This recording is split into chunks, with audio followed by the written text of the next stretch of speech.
कारकुनों की बहुत बड़ी तादाद है जो भी मौजूद है, लेकिन तो 7 कारकुन है बहुत बड़ी तादाद है, लेकिन जी रियाज, ठीक है रियाज हमारे साथ रहिए आप, क्योंकि काफिले के हमरा में रिपोर्ट कर रहे हैं।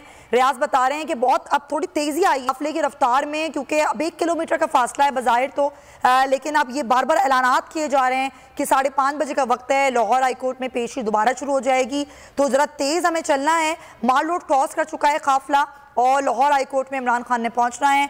आज की समाअत 2 रुकनी बेंच कर रहा है और जैसे तारिक सलीम शेख ने मुकदमात की तफसीलात भी आज तलब की हैं, इसके भी अहकाम जारी किए गए हैं। साथ ही साथ ये बताऊं आपको कि इमरान खान की गाड़ी को अहाते में लाने की इजाज़त भी मिल गई है। दरख्वास्त दायर की गई थी इमरान खान की जानिब से, सिक्योरिटी खदशात के पेश नज़र जो गाड़ी है उसको अहाते में लाने दिया जाए, तो रजिस्ट्रार ऑफिस ने दरख्वास्त को भी मंजूर किया है और अब इमरान खान की गाड़ी अहाते में लाई जा सकती है। ये देख रहे हैं आप मनाजिर जो कि काफिले के हैं, बहुत बड़ी तादाद में कारकुनान इस काफिले के साथ हैं जो कि पैदल मार्च कर रहे हैं। एक बार फिर लाहौर हाईकोर्ट की सूरत हाल जानेंगे। 5:30 बजे तक का वक्त, आप तकरीबन 5:30 बज चुके हैं। अब्दुल रहमान हमारे साथ हैं, उनसे बात करते हैं। जी अब्दुल रहमान।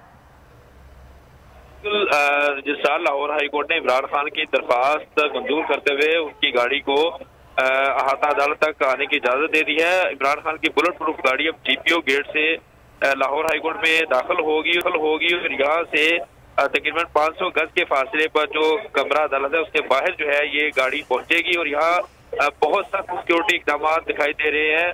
सिक्योरिटी के जो अच्छा ठीक है, मेरे साथ ही